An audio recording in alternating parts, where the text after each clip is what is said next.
Alam niyo, nakausap ko kaninang madaling araw si Attorney Mijaldea pagkatapos ng hearing nila at saka si Ma'am Hanilet. Kaya siya ganon siya magsalita. Dalawang dahilan, maaaring nag-a-adjust sa oras, at ang pinakamasakit sa lahat, yung sinabi sa akin ni Attorney Mijaldea na hindi binibigay sa kanya yung gamot niya.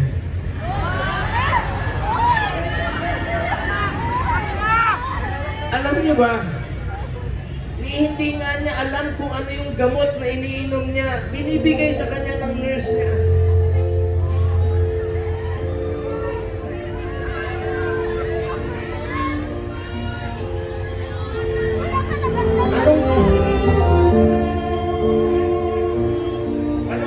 Anong gusto nilang gawin kay Tatay Digong? Kung kaya nilang ipadala si Tatay Digong doon, gawan nyo ng paraan paano siya ibalik dito.